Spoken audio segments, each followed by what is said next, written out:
மதுரைக்காரங்க எல்லாத்துக்குமே திருப்பரங்குன்றம் தீபம் ஏற்றுறதுல உடன்பாடு இல்லைன்னு நிறையா பேர் சொல்லிக்கிட்டு இருக்காங்க. அதில் எனக்கு சுத்தமாக நம்பிக்கை இல்லை. ஏன்னா திருப்பரங்குன்றம் முருகனோட முதல் படை வீடு. அதில் தீபம் ஏற்றுறதுனால மதுரைக்குத்தான் பெருமையே தவிர அதனால் யாருக்கும் ஒரு பாதகமும் இல்லை. அங்கே மசூதி இருக்குது, தர்கா இருக்குது. மசூதின்னு கூட சொல்லக்கூடாது, மசூதினா அவங்க ப்ரேயர் பண்ணுற இடம். தர்கான்னு ஒரு இடம் இருக்குது, அதில் ஒருத்தர் இறந்துருக்காரு. அது ஒரு அமைதியான இடம். அதுலேருந்து ஒரு 15 மீட்டர் தள்ளி ஒரு தீபத்தூண் அந்த காலத்துலேருந்து இருக்குது. அதில் தீபம் ஏற்றன்னு நம்ம கோர்ட்டு சொல்லியுமே, உயர்நீதிமன்ற கோர்ட்டு சொல்லியுமே அதை ஏற்ற விடாமல் தடுக்கிறாங்க. ஏன்னு தெரியல. மதுரைக்கு பெருமை வந்துடக்கூடாதுன்றதுக்காக தான். கேட்டிங்களா மக்களே? இந்த செய்தி தான், இந்த ஆடியோ தான் தமிழகத்தையே உலுக்கி இருக்கிறது. இன்றைய தலைப்பு செய்தியே இதுதான். ஆனால் என்ன கொடுமை பார்த்தீங்களா?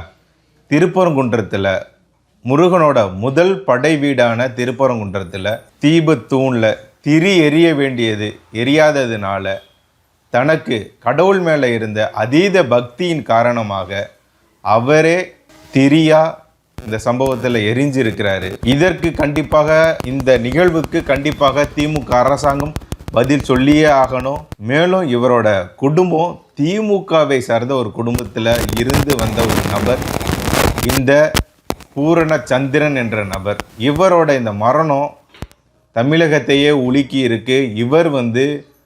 இவருக்கு மனைவி இருக்காங்க, 2 குழந்தைகள் இருக்குது.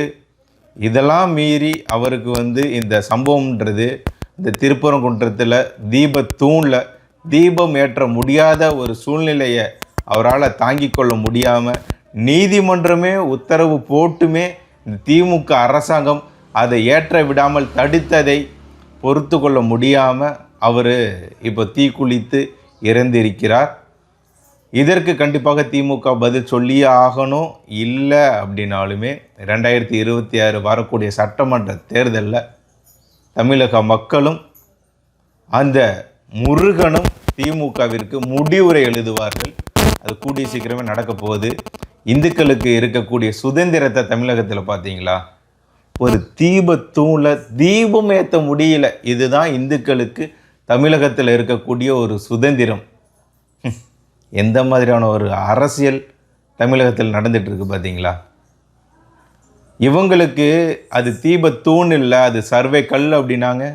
இப்போ மாற்றி அதுக்கு புது புது பேர்லாம் வச்சுக்கிட்டு இருக்காங்க. கடவுளே இல்லைன்றீங்கள்ல, கடவுளை நம்புகிற நாங்கள் அதில் தீபம் ஏற்றினா என்ன ஏற்றினா இவங்களுக்கு என்னங்க? அதற்கு தடை கேட்டு நமக்கு அரணாக இருக்க வேண்டிய அறநிலைத்துறையே அதற்கு தடை கேட்டு உயர்நீதிமன்றம், உச்சநீதிமன்றம் அப்படின்னு சொல்லி அறநிலைத்துறையே இதை தடுக்குது. அப்படின்னா ஒரு தீபத்தூண் அப்படின்னு சொல்லி இந்துக்களால் அது வரலாறாக ஆண்டாண்டு காலமாக பண்ணிட்டு வர நிகழ்வை தடுக்க நினைக்குது. அப்படின்னா இது அறநிலைத்துறையா? இது நமக்கு தேவையா? திமுகவுக்கு தெரியலிங்க இந்துக்களுக்கு இது எந்த அளவுக்கு மன உளைச்சலை உண்டாக்கி இருக்கு, கஷ்டப்படுத்தி இருக்கு அப்படின்றத இன்னும் புரியல. ஒரு உயிரே போயிடுச்சு, இன்னும் புரியல. இதில் இன்னும் விளையாட்டுத்தனமாக தான் அவங்க செயல்பட்டு இருக்காங்க. அறநிலைத்துறையும் அப்படி தான் இருக்குது. இதில் உதயநிதி சொல்கிறாரு, அறநிலைத்துறையின் பொற்காலம்னா அது எங்களோட ஆட்சி தான்ன்றாரு. என்னத்த பொற்காலம்? அல்லொலியான்னு அறநிலைத்துறையோட அமைச்சராக இருக்கிறவர் சொல்கிறதா? இல்லை துணை முதல்வராக இருக்கிற நீங்கள் சொல்லிங்களே கடவுளை நான் நம்புறதில்லை, கடவுள் இல்லை அப்படின்னு சொல்லிட்டு, நான் ஒரு கிறிஸ்தவர் அப்படின்றதில் மீண்டும் சொல்கிறதில் நான் சந்தோஷப்படுறேன். என்னோடய மனைவி ஒரு கிறிஸ்தவங்க தான் அப்படின்னு சொல்கிறத நாங்கள் நினச்சி சந்தோஷப்படுறதா? இல்லை இந்துக்கள் மந்திரத்தை வாயிலேயே உச்சரிக்க முடியாது, நான் கூசம் அப்படின்னு சொல்லி ஒரு திருமணத்தில் கலந்துக்கிட்டு உங்களுடைய தந்தை திமுக தலைவர் சொன்னதை சொல்லி அதை நினச்சி சந்தோஷப்படுறதா? எதை நினச்சி நாங்கள் சந்தோஷப்படுறது சொல்லுங்கள்? இப்போ தீபத்தூணில் ஒரு தீபம் ஏற்றுறதுக்கு நாங்கள் போராடிட்டு இருக்கோம், கஷ்டப்பட்டுக்கிட்டு இருக்கோம். இதற்கெல்லாம் நீங்கள் கொச்சப்படுத்தி பேசிகிட்டு இருக்கீங்க. இதற்கு எதிர்ப்பு தெரிவித்து ஏன் நீதிபதி உத்தரவு போட்டால், ஏற்றணும்னு உத்தரவு போட்டால் அவரை மாற்றணும், நீதிபதியிலிருந்து நீக்கணும் அப்படின்னு சொல்லி அவருக்கு எதிராக கையெழுத்து போட்டு உங்கள் திமுக எம்பிக்களும் திமுகவுக்கு ஆதரவாக இருக்கக்கூடிய திமுக கூட்டணி எம்பிக்களும் போய் கையெழுத்து போட்டு இந்துக்களுக்கு எதிராக இந்த மாதிரி உங்களுடைய வன்மத்தை கக்குறீங்களே, இதெல்லாம் நினச்சி நாங்கள் சந்தோஷப்படுறதா? எதை நினச்சி நாங்கள் சந்தோஷப்படுறது? போகட்டும். இதற்கு 2026 தேர்தலில் மக்கள் நாம் எல்லாரும் சேர்ந்தும் தமிழ் கடவுள் முருகன் அவரும் இந்த 2026 தேர்தலில் திமுகவிற்கு முடிவுரை எழுதுவார். இது உறுதி. சபதம் ஏற்போம். இந்துக்களே, தமிழர்களே, நமக்கு தான் இந்த திமுக ஆட்சியில் ஒரு நல்லது நடக்கலை அப்படின்னா முருகனுக்குமே ஒரு நல்லது நடக்கக்கூடாதுன்னு நினைக்கிது பார்த்தீங்களா இந்த திமுக. இப்போது நம்ம சபதம் எடுத்தே ஆகணும். 2026 தேர்தலில் திமுகவுக்கு முடிவுரை எழுதணும். அதற்கு நம்ம சபதம் எடுத்துக்கணும். ஒரு விரல் புரட்சியே. இந்த முக்கியமான நிகழ்வில் இன்னொரு முக்கியமான ஒரு செய்தியை பற்றி உங்கள்கிட்ட சொல்லணும். திமுக அரசாங்கம் ஆட்சிக்கு வந்த உடனே முன்னாள் முதல்வர் செல்வி ஜெயலலிதா அம்மா அவர்கள் கொண்டுட்டு வந்த பல முக்கியமான சிறப்பு வாய்ந்த திட்டங்களெல்லாம் தூக்கி போட்டுருச்சு. தாலிக்கு தங்கம், அம்மா உணவகம், ஏங்க 4 கிராம் கொடுத்துருக்காங்கங்க. அரை பவுன் இப்போ என்ன ரேட்டு தெரியுங்களா? 50,000க்கு மேலே போயிட்டுருக்கு. அதை நிறுத்திவிட்டாங்க. அதை நிறுத்திவிட்டு 1000 ரூபாய் கொடுக்குறாங்க. இது எப்படி தெரியுங்களா? சோத்தை போடுறதை நிறுத்திட்டு ஊறுகாய் கொடுக்குற மாதிரி. சோறே இல்லாமல் ஊறுகாய் வச்சுட்டு என்ன பண்ணுறது? அந்த ஊறுகாயம் எதுக்கு ஆகுது தெரியுங்களா? மதுக்கடைகள், அதுக்கு தான் தேவைப்படும் அந்த 1000 ரூபாயும். அந்த 1000 ரூபாய் ஓசி பஸ்ஸா அப்படின்னு கிண்டல் பண்ணுறது. அது எப்படிங்க ஓசி? எங்கள் காசை எடுத்து எங்களுக்கே கொடுத்துட்டு அது ஓசி ஆகிடுமா? அப்போ எங்கள் காசை எடுத்து நீங்கள் திருடி தின்னதுக்காக இடி வந்து விசாரித்தா ஏன் அழுவுறீங்க? ஏன் உச்சா போகிறீங்க? ஏன் நீதிமன்றத்துக்கு ஓடுறீங்க? சரி வாங்க, இந்த மாணவர்கள் நலனுக்காக, அவர்களோட எதிர்காலத்திற்காக அதிமுக அரசாங்கம் கொண்டு வந்த மிகச் சிறப்பான ஒரு திட்டம் லேப்டாப், மடிக்கணினி திட்டம். எல்லாருக்கும் மொபைல் யூஸ் பண்ண கற்றுக்கிறதுக்கு முன்னாடியே லேப்டாப், கம்ப்யூட்டர் யூஸ் பண்ண கற்றுக்கிட்டாங்க. அந்த திட்டத்தினால இன்றைக்கும் பலர் வந்து கம்ப்யூட்டர் யூஸ் பண்ண முடியுது, பல துறைகளில் வேலை செய்ய முடியுது. அப்படின்னா அதற்கு காரணமாக அமைந்தது அந்த மடிக்கணினி திட்டம். அதை நிறுத்திட்டாங்க. இவங்க ஆட்சிக்கு வந்து 4 வருஷம் ஆச்சு, நிறுத்திட்டாங்க. இப்போ வந்து சொல்கிறாங்க நாங்கள் வந்து மடிக்கணினி கொடுக்க போகிறோம் அப்படின்றாங்க. எதற்கு? இப்போ ஆட்சி முடிய போகிற சமயத்தில் கராகரான்னு கத்திக்கிட்டு இருக்காங்கன்னு தெரியல. இப்போ வந்து கொடுக்க போகிறோம் அப்படின்றாங்க. இது எதற்காக அப்படின்றது தெரியும். ஆட்சியே முடிய போகுது அப்படின்றதுனால, பயம் வந்துட்டதுனால, இந்த மாதிரியான சம்பவங்கள்லாம் நடக்கிறதுனால இவங்க வந்து இப்போ சொல்கிறாங்க மடிக்கணினி கொடுக்க போகிறோம் மாணவர்களுக்கு அப்படின்றாங்க. இது எந்த அளவுக்கு நடைமுறைப்படுத்த போகிறாங்கன்னு தெரியல. ஒரு முட்டையே மாணவர்களுக்கு சரியாக கொடுக்க முடியாத இந்த திமுக அரசாங்கம், அழுகிய முட்டை கொடுக்கக்கூடிய இந்த திமுக அரசாங்கம் எப்படி மடிக்கணினியை சரியாக கொடுக்க போகிறாங்க? இவங்க கொடுத்த அந்த டிவி இருக்குல்ல, அது எத்தனை வீட்டில் இன்னும் சரியாக ஓடிட்டு இருக்கு? ஓடுதா? அப்படி இருக்கும்போது இவங்க கொடுக்கக்கூடிய மடிக்கணினி எந்த அளவுக்கு இருக்க போகுது அப்படின்னு தெரியல. கொடுக்குறாங்களான்றதே தெரியல. சரி, இதெல்லாம் இருக்கட்டும். இந்த மடிக்கணினி குறித்து முன்னாள் முதல்வர் எடப்பாடி அவர்கள், எதிர்க்கட்சி தலைவர் அவர்கள் மாணவர்களுடன் கலந்துரையாடி இருக்கிறார். அதை கொஞ்சம் பார்க்கலாமா? பாருங்க. அதோட நீங்களாம் பல கருத்துக்களை சொன்னீங்க. இன்றைக்கு ஒரு குடும்ப சூழ்நிலை, அந்த மடிக்கணினி கிடைக்காத காரணத்தினால எந்த அளவுக்கு பாதிக்கப்பட்டோம், மடிக்கணினி கிடைக்கப்பட்டவர்கள் எந்த அளவுக்கு இதனால பயன் கிடைத்தது, நன்மை கிடைத்தது என்ற வார்த்தைலாம் சொன்னீங்க. இதுதான் அதிமுக ஆட்சி. அதிமுக ஆட்சி என்பது மாணவர்கள், இளைஞர்கள், பெற்றோர்கள், நாட்டு மக்கள் என்ன எண்ணுகின்றார்களோ அந்த எண்ணத்தை நிறைவேற்றுகின்ற அரசாக பிரதிபலித்தது. ஆனால் 2021 ஆட்சி பிறகு பல முறை சட்டமன்றத்தில் எடுத்துக்கணும். இந்த மடிக்கணினியுடைய நன்மைகள், பயன் இளைஞர்களுக்கு எப்படி கிடைக்கும் என்பதை எல்லாம் சொன்னோம். ஆனா இந்த ஆட்சியாளர்கள் அதையெல்லாம் அலட்சியமாக எண்ணிவிட்டார்கள். இப்பொழுது கொடுப்பதாக அறிவிச்சிருக்கிறாங்க. 4 ஆண்டு காலம் நாங்கள் தொடர்ந்து சட்டமன்றத்தில் நானும் பிரதான எதிர்க்கட்சி என்ற முறையில் அதிமுக சட்டமன்றம் அதனுடைய அரசுடைய கவனத்தை கொண்டு வந்தோம், முதலமைச்சருடைய கவனத்தை கொண்டு வந்தோம். அதோட அறிக்கையின் வாயிலாக வெளிப்படுத்தினோம், தொலைக்காட்சியின் வாயிலாக பேட்டி கொடுக்கின்ற பொழுது மாணவருடைய எதிர்காலம் சிறப்பாக இருக்க வேண்டும் என்ற அடிப்படையில் தான் இந்த திட்டத்தை கொண்டாந்தோம்.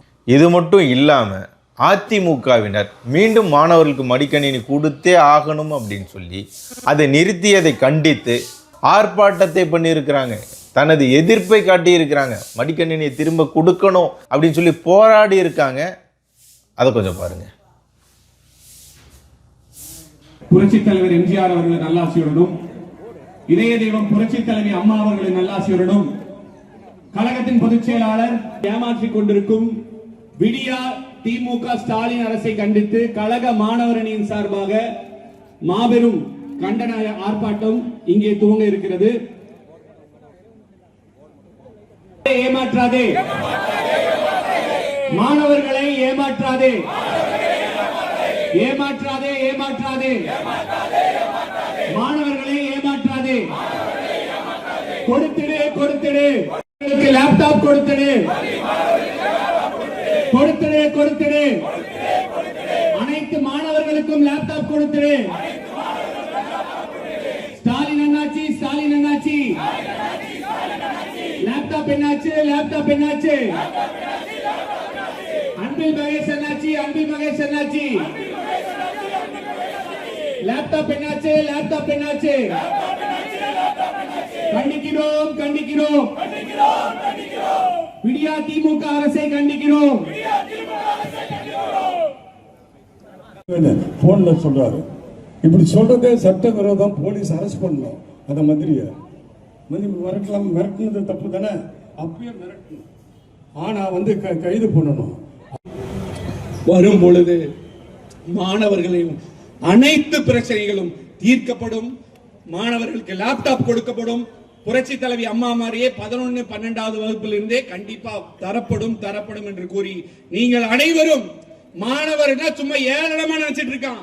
இளைஞர் சக்தி, மாணவர் சக்தி, ஜென்சி கிரவுட், நீங்க அனைவரும் ஒன்று சேர்ந்து திமுக இந்த தடவை கொடுக்கிற சம்மட்டி அடி பின்னங்கால் பிடரியில் அடிக்க திமுகவை ஓட ஓட வரட்டும். திமுகவை எதிர்க்கிற திராணியும் சக்தி அண்ணா திமுக மட்டும்தான் இருக்கு. யாரு வேணா இன்னைக்கு ரீல்ஸ் போடலாம், ஷார்ட்ஸ் போடலாம். அண்ணா திமுகவோட மட்டும்தான் இருக்கு. ஏன்னா அண்ணா திமுக ஓட்டு போட்டா திமுக தோக்கும், வேற யாருக்காவது ஓட்டு போட்டா திமுக ஜெயிக்கும். அதுக்கு தான் பல பேர் கமலஹாசன் சார் கட்சி எல்லாம் ஆரம்பிச்சாரு, பவர் டார்ச் லைட் எல்லாம் உடைச்சாரு, கடைசியில போய் திமுக சேர்ந்துட்டாரு, கட்சியே இல்லாத மாதிரி ஆயிப்போச்சு. சோ அதனால இந்த மாதிரி பல பேர் உருவாகலாம். நமக்கு முக்கியம் தொலைநோக்கு பார்வை திட்டம் என்பதை கூறி இந்த கண்டன ஆர்ப்பாட்டத்திலே இந்த கண்டன ஆர்ப்பாட்ட கோஷங்களை நாங்கள் கூறும் பொழுது நீங்களும் பின்னே கூற வேண்டும் என்று கூறி ஆர்ப்பாட்டம் மிக ஆர்ப்பாட்டம், மாணவர்களுக்கான ஆர்ப்பாட்டம், ஏமாற்றாதே, ஏமாற்றாதே. 12வது படிக்கும் பொழுது மாணவர்கள் லேப்டாப் கையாளும் போது 11, 12 first year, second year, third year, engineering 4th year 6 வருஷம் லேப்டாப்பை தொடர்ந்து பயன்படுத்தும் போது அதுல ஒரு வெல்வர்ஸ்ட் ஆயிடுவாங்க. இப்ப சைக்கிளே நம்ம ஓட்டுறோம், எடுத்துரும் ஸ்பீடா ஓட்ட முடியுமா? முடியாது.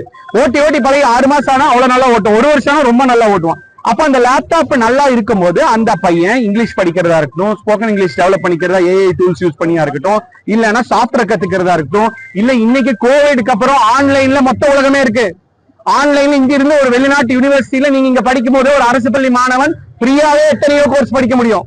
இதெல்லாம் படிக்கிறதுக்கான ஆப்பர்ச்சுனிட்டியை நீங்க க்ளோஸ் பண்றீங்கன்னு நான் சொல்றேன். போய் காலையில சாயங்காலம் போய் கிளாஸ் அட்டன் பண்றான், காலேஜ்ல பாவம் கிளாஸ் அட்டன் பண்ணிட்டு மாணவர் வந்து சாயங்காலம் எவ்வளவு நேரம் இருக்க முடியும்? காலேஜ் வீட்டுக்கிட்ட இருந்துச்சுன்னா இருக்கலாம், ஹாஸ்டல் டைம் இருக்கு, ஃபுட் இருக்கு, தூரமா இருந்துச்சுன்னா போகணும், பஸ் கிளம்பிடும், இவ்வளவு இருக்கு. அப்ப திரும்ப வீட்டுக்கு வரும்போது ஒரு லேப்டாப் கையில இருக்கும்போது எவ்வளவு பெரிய உதவியா இருக்கும், அவங்களுக்கு ஹெல்ப்ஃபுல்லா இருக்கும். இங்க இருக்கிறவங்க எத்தனையோ பேரு, நான் சொல்றேன்னு கேட்க வேணாம், இன்ஸ்டாகிராம்ல நாங்க போட்டிருக்கோம் பதிவு, ட்விட்டர்ல போய் பாருங்க, அவ்வளவு பேரு ஜெர்மனில சயின்டிஸ்டா இருக்கேன்னு போட்டிருக்காங்க, ஒரு இன்னைக்கு ஸ்டூடியோ நடத்துறேன்னு போட்டிருக்காங்க, ஒரு மியூசிஷியனா இருக்கேன்னு போட்டிருக்காங்க, இன்னைக்கு வந்து ஒரு ஆர்மியில் ஐடி ஸ்டாஃபா இருக்கேன்னு போட்டிருக்காங்க, பிரைவேட் பேங்க்ல டெபியூட்டி மேனேஜரா இருக்கேன்னு போட்டிருக்காங்க. இதெல்லாம் இந்த லேப்டாப்னால கிடைச்சா ஒருத்தர் இன்னைக்கு பிஹெச்டி பண்ணிருக்கா, 15 வருஷம் அந்த லேப்டாப் யூஸ் பண்றேன்னு போட்டிருக்காங்க. அப்ப இவ்வளவு ஒரு நல்ல திட்டத்தை நிறுத்தினா ஏன் நிறுத்தணும்? அதிமுக காலகட்டத்தில் நீங்க தரும்போது எவ்வளவு பேர் வந்து வேலை வாய்ப்பு பெற்றாங்க, வேலை அதிகரிச்சிருக்காங்க. அதாங்க இப்ப நான் சொன்னது ஒரு எடுத்துக்காட்டு, சரிங்களா? அரசு கெசட்ல தான் புள்ளி விவரங்கள் எடுக்க முடியும், அபிஷியல் டேட்டா எடுக்க முடியாதுல்ல. நீங்க 52,30,000 பேர் இருக்கீங்க, 52,30,000 பேர் இப்ப ஒவ்வொருத்தரையும் ஃபாலோ பண்ணி அடுத்த 5 வருஷம் அவங்க என்ன பண்றாங்கிறது எப்படி எடுப்பீங்க நீங்க? It is practically impossible in place like India and Tamil Nadu. ஏன்னா 10 வருஷத்துல 52,35,000 பேர் கொடுத்துருக்கோம் நாங்க. ஆனா கீழே நான் ஒரு சின்ன ஒரு வீடியோ போட்டதுல அவ்வளவு கமெண்ட்ஸ், அத்தனை பேர் பெனிஃபிஷியரி சொல்றாங்க. அதுவே ஒரு எக்ஸாம்பிள், ஒரு எடுத்துக்காட்டுக்காக நான் சொல்றேன். நீங்க போய் விசாரிங்க. இன்னொன்னு, சரி விடுங்க, அதிமுக ஆட்சியில லேப்டாப் கொடுத்தீங்க 52 லட்சம், அதனால என்ன பையன், அதெல்லாம் விடுங்க. நீங்க பிராக்டிகலா யோசிங்க. உங்க வீட்டுல ஒரு தம்பியோ பையனோ கசினோ யாரோ இருக்காங்க, 11ஆவதுல லேப்டாப் வாங்கி கொடுத்தா ஒழுங்கா படிக்கிற பையன் சின்சியரா உட்காந்து 6 வருஷம் அதை பயன்படுத்தினா அவனுக்கு உபயோகமா இருக்குமா இருக்காதா? இருக்கும். இது நம்ம எல்லாருக்குமே தெரியும், பிராக்டிகலான விஷயம் தான். அப்ப அது உபயோகமா இருக்கிறதுக்கு அரசு செயல்படல, அதைத்தான் நாங்க முன் வைக்கிறோம். இதை வன்மையா கண்டிக்கிறோம். கண்டிப்பா எல்லா ஸ்டூடெண்ட்ஸ்க்கு கொடுங்க. உங்க வீட்டு பசங்க மட்டும் நல்லா இருந்தா போதுமா? தமிழ்நாட்டு பசங்க எல்லாரும் நல்லா இருக்கணும்ல? சும்மா அப்பா அப்பான்னு சொன்னா கூப்பிடுவாங்களா? இன்னைக்கு மக்கள் செல்வாக்கு இழந்துட்டார் ஸ்டாலின் அவர்கள், இளைஞருடைய செல்வாக்கையும் இழந்து விட்டார். அதனால இப்பொழுது அறிவிப்பு கொடுத்திருக்கிறார். கல்லூரியிலே படிக்கின்ற மாணவர்கள், அரசு கல்லூரியிலே படிக்கின்ற மாணவர்களுக்கு லேப்டாப் கொடுப்பதா சொல்லியிருக்கிறார். தொடர்ந்து 4 ஆண்டு காலம் சட்டமன்றத்தில் அழுத்தம் கொடுத்தோம். அனைத்து இந்திய அண்ணா திராவிட முன்னேற்ற கழக அரசு இருக்கின்ற பொழுது, புரட்சி தலைவி அம்மா இருக்கின்ற பொழுது, அரசு பள்ளி படிக்கின்ற மாணவர்களுக்கு ஒரு விஞ்ஞான கல்வி கொடுக்க வேண்டும், அறிவுபூர்வமான கல்வி கிடைக்க வேண்டும். இதற்காக மடிக்கணி திட்டத்தை கொண்டு வந்தார்கள். சுமார் 52 லட்சம் மடிக்கணினி கொடுத்தோம். அதை வலியுறுத்தி சட்டமன்றத்திலே நாங்கள் தொடர்ந்து பேசினோம். சட்டமன்ற உறுப்பினர்களும் பேசினார்கள். தொடர்ந்து பத்திரிகையின் வாயிலாக, ஊடகங்களின் வாயிலாக நம்முடைய கருத்தை தெரிவித்தோம். அப்பொழுதெல்லாம் ஸ்டாலின் இந்த திட்டத்தை கொண்டு வருவதற்கு உடன்படல. இன்றைக்கு மக்கள் செல்வாக்கு இழந்த காரணத்தினாலே, இளைஞருடைய செல்வாக்கு இழந்த காரணத்தினாலே அடுத்த ஆண்டு சட்டமன்ற தேர்தல் நடைபெறுகிறதை முன்னிட்டு 10 லட்சம் மாணவர்களுக்கு, அரசு கல்லூரியிலே படிக்கின்ற மாணவர்களுக்கு லேப்டாப் கொடுப்பதாக அறிவிச்சிருக்கிறார். மாணவர்களுடைய நலன் கருதி கொடுக்கல. அடுத்த ஆண்டு நடைபெறுகின்ற சட்டமன்ற பொதுத் தேர்தலில் அந்த இளைஞர்களுடைய வாக்கு கிடைக்க என்பதற்காக இந்த 10 லட்சம் லேப்டாப் கொடுக்குறீங்க. இந்த கல்லூரி திறப்பதற்கு முன்பே கொடுத்திருந்தா அவளுக்கு பயனுள்ளதா இருந்திருக்கும். ஆனா கல்லூரி திறந்து 5 மாதம் கழித்து இப்ப கொடுக்குறீங்க. அந்த கல்லூரியில் மாணவர் சேர்ந்த உடனே அவருடைய சொந்த பணத்துல லேப்டாப் வாங்கி இன்றைக்கு அதன் மூலமாக அறிவுத்திறனை வளர்த்துக்கிட்டு இருக்கிறாங்க. இந்த லேப்டாப் கொடுப்பதனால என்ன பயன்? எந்தி பாருங்க. அதிமுகவினர் மீண்டும் மீண்டும் இந்த இதை சொல்லவும், எதிர்ப்பு தெரிவிக்கவும், பேசவும் தான் இந்த திமுகவினருக்கு கொஞ்சம் புத்தி வந்து முடிய போகிற சமயத்திலாவது கொடுக்குறேன் அப்படின்னு சொல்லியிருக்கிறாங்க. ஆனால் பண்ணுவாங்களான்றது தெரியல. மக்களை கேட்டு கேட்டு கொடுக்கறது தான் அரசாங்கம் அப்படின்றது இல்லை. மக்களுக்கு என்ன தேவை, மாணவர்களுக்கு என்ன தேவை அப்படின்றத புரிஞ்சிக்கிட்டு தெரிஞ்சு, ஏன்னா அவங்கக்கிட்ட தான் பல அமைப்புகள் இருக்கே, அவங்க மூலியமாக வரக்கூடிய தகவலை வச்சு அவங்க வந்து திட்டத்தை கொண்டுட்டு வரணும். அதுவும் இல்லை. மக்கள் போராடுறாங்க, அப்போது புரிஞ்சிக்கிட்டு மண்டைகளை உரைச்சி கொண்டுட்டு வரணும். அதுவும் இல்லை அப்படின்னா அந்த அரசாங்கம் நமக்கு தேவையா? ஆகவே மக்களே, சபதம் ஏற்போம். 2026 தமிழகத்திற்கு, தமிழ்நாட்டிற்கு ஒரு நல்ல ஆட்சி அமையட்டும். மக்கள் அனைவருக்கும் வணக்கம். என் பேர் பூர்ணச்சந்திரன். நான் மதுரை நரிமேட்டில் இருந்து பேசுகிறேன். மதுரைக்காரங்க எல்லாத்துக்குமே திருப்பரங்குன்றம் தீபம் ஏற்றுறதுல உடன்பாடு இல்லைன்னு நிறையா பேர் சொல்லிக்கிட்டு இருக்காங்க. அதில் எனக்கு சுத்தமாக நம்பிக்கை இல்லை. ஏன்னா திருப்பரங்குன்றம் வந்து முருகனோட முதல் படை வீடு. அதில் தீபம் ஏற்றுறதுனால மதுரைக்குத்தான் பெருமையை தவிர அதனால் யாருக்கும் ஒரு பாதகமும் இல்லை. அங்கே மசூதி இருக்குது, தர்கா இருக்குது. மசூதின்னு கூட சொல்லக்கூடாது, மசூதினா அவங்க ப்ரேயர் பண்ணுற இடம். தர்கான்னு ஒரு இடம் இருக்குது. அதில் ஒருத்தர் வந்து இறந்துருக்காரு. அது ஒரு அமைதியான இடம். அதுலேருந்து ஒரு 15 மீட்டர் தள்ளி ஒரு தீபத்தூண் அந்த காலத்துலேருந்து இருக்குது. அதில் தீபம் ஏற்றன்னு நம்ம கோர்ட்டு சொல்லியுமே, உயர்நீதிமன்ற கோர்ட்டு சொல்லியுமே அதை ஏற்ற விடாமல் தடுக்கிறாங்க. ஏன்னு தெரியல. மதுரைக்கு பெருமை வந்துடக்கூடாதுன்றதுக்காக தான். திருவண்ணாமலையில் தீபம் ஏற்றும் போது பல பக்த கோடிகள் எப்படி அண்ணாமலை சாரோட அருளை பெறுறாங்க, அது மாதிரி மதுரை திருப்பரங்குன்றத்தில் தீபம் ஏற்றும் போது பனங்கானத்துல இருந்து கூட நம்ம இதை பார்க்கலாம். அவனியாபுரத்தில் இருந்து கூட நம்ம திருப்பரங்குன்றம் மலையை பார்க்கலாம். எவ்வளவோ தூரத்துல இருந்து கூட நம்மளுக்கு தெரியும். அப்போ அதுல இருந்து வர்ற ஒளி எத்தனை கோடி பக்தர்களுக்கு ஒருவனோட அருள் கிடைக்கும். சும்மானாது ஒரு மாற்றுத்திறனாளி கூட வெளியில நின்று இறைவன் வந்து ஒளி வடிவா பார்க்கறதுக்கு ஒரு வாய்ப்பு. அதையே இந்த அரசாங்கம் தடுக்குது. இதனால அந்த தற்கால இருக்க மக்களுக்கு ஒரு பாதிப்பு வரப்போறது கிடையாது. இஸ்லாமியர்களும் என்னோட சகோதரர்கள், என் கூட படித்தவர்கள் எல்லாருமே இஸ்லாமிய சகோதரர் நிறையா பேர் இருக்காங்க. அப்படி இருந்துமே அரசு இப்படி தடுத்து மதுரையில் இருவேறு மதங்களுக்கு இடையே கலவரத்தை தூண்டுறதுக்காக, ஓட்டு அரசியல் பண்ணுறதுக்காக அப்படி அரசாங்கம் தடுக்கிறாங்கன்னு நான் நினைக்கிறேன்.